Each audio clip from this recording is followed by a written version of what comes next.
सभी राज्य के जिला प्रभारी, जिला अध्यक्ष, विधानसभा प्रभारी के संयुक्त बैठक आहूत की गई और इस बैठक के माध्यम से सर्वप्रथम राज्य के सभी पार्टी के शुभचिंतक, पार्टी के कार्यकर्ताओं को बधाई देते हैं, धन्यवाद देते हैं कि कहीं न कहीं प्रत्यक्ष रूप से सभी लोगों ने रामगढ़ उपचुनाव में अपना समय मेहनत किए हैं, तो उनका आभार व्यक्त करते हैं।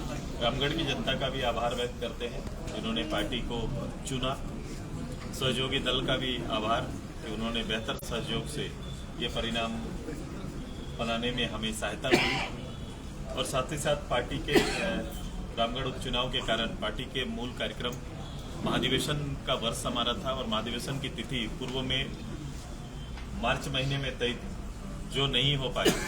आज हमारी बैठक के माध्यम से पार्टी के महाधिवेशन की तिथि राज्य के ज्वलंत इशू में, जैसे स्थानीय नीति, नियोजन नीति के संदर्भ में जो नौजवानों में उबाल है, और हम लोग जिस बात को लगातार मैं हाउस के अंदर और आपके यहाँ भी का दोहरा रहा हूँ, पार्टी के अंदर भी, कि राज्य सरकार वर्तमान और भविष्य दोनों से खेल रही है। वर्तमान का तात्पर्य है कि वर्तमान में जो इस राज्य के नौजवान, इस राज्य के सरकार से अपेक्षाएं पाले हुए थे, नियोजन नीति, स्थानीय नीति के आधार पर या फिर राज्य भर में सृजित नियुक्तियों के ऊपर जो मापदंड तैयार किया गया था, कहीं न कहीं एक साथ खारिज होने से घोर निराशा आई। उसके नियोजन नीति पर संशोधन होना भी एक निराशा का बड़ा कारण अभी बना हुआ है। इसीलिए मैं कह रहा हूं कि वर्तमान से और भविष्य, मतलब मैंने कहा था कि इस राज्य के पूरे 3-3.5 लाख जो भी सरकारी पद जिसको नियुक्ति, सरकार नियुक्ति की बात कर रही है या नियुक्ति माना जा रहा है, उसमें से करीब 2 लाख से ज्यादा पद केवल शिक्षकों का है।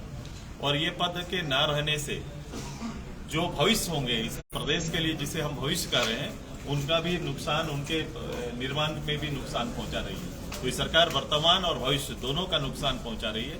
इस पर गंभीरता से आज पार्टी के अंदर चर्चा होगा और आने वाले समय जनमानस की भावना, यूथ की भावना को ध्यान में रखते हुए आंदोलन के कार्यक्रम भी तय किए जाएंगे। इसके साथ साथ राज्य के कई ज्वलंत विषय हैं, कई एजेंडे पार्टी के हैं, उसके ऊपर काम करेंगे और आगामी 24 की तैयारी के संदर्भ में भी पार्टी के अंदर में चर्चा होगा। यही आज का मूल सार है, मूल विषय। ये नियोजन नीति का क्या माने, आपके नजर में क्या विकल्प ऐसा है कि विकल्प ढूंढना सरकार का काम है। अगर विकल्प के लिए पार्टी से राय मांगेंगे, मैंने हाउस के अंदर राय भी रखा, मेरे अगर डिटेल में जाएंगे तो मैंने राय भी बताया था। बावजूद इसके सरकार को अगर कोई राय जाननी थी तो सबसे पहले वहां चले जाइए जब एक आनन फानन की परिस्थिति में उस राज्य के अंदर, सरकार के मुखिया के सामने एक ऐसी कौन सी विकट परिस्थिति थी जिसके लिए उन्हें स्पेशल 3 साल तक इस विषय पर चुप रहे।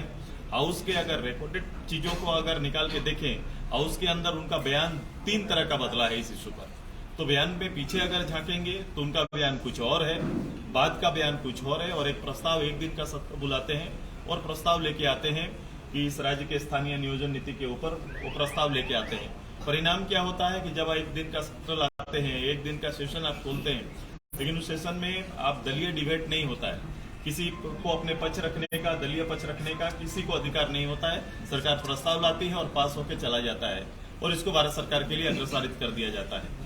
बाद में वैधानिक विषयों के कारण संवैधानिक अड़ंगा कहीं न कहीं बाध्य होकर सरकार से टर्न डाउन होता है और सरकार हाउस में मुझे इस प्रश्न पर जवाब देती है कि इस कोर्ट ने वैधानिक नहीं माना, इसलिए ये टर्न डाउन हो गया, इसीलिए नए पॉलिसी पर मुझे जाना पड़ेगा।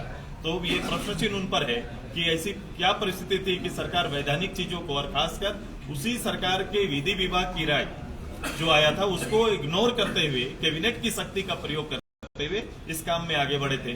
तो सरकार से हाउस में लगातार इस बात का हम लोग जवाब मांग रहे हैं। वो बाहर भी पब्लिक डोमेन में भी जवाब दे सकते हैं, हाउस चल रहा है तो हाउस में जवाब मांगना लाजमी है। तो ये हमारा डिमांड है कि सरकार के सामने आए और किस परिस्थिति में नया प्रस्ताव वो लेके आ रहे हैं, ये सरकार से जानना चाहते हैं और हम नहीं, पूरे राज्य की जनता जानना चाहती है। सुदेश जी, एक सदन के अंदर शायद पत्रकार को पत्रकार की संज्ञा दी जा रही है सवाल पूछने पर, इस पर क्या कहेंगे?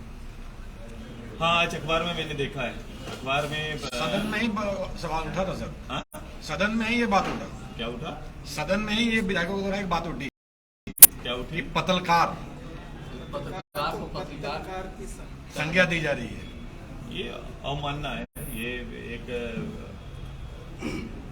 हमारा एक डेमोक्रेसी का जो सबसे बड़ा हिस्सा है, उस हिस्सों में से एक है।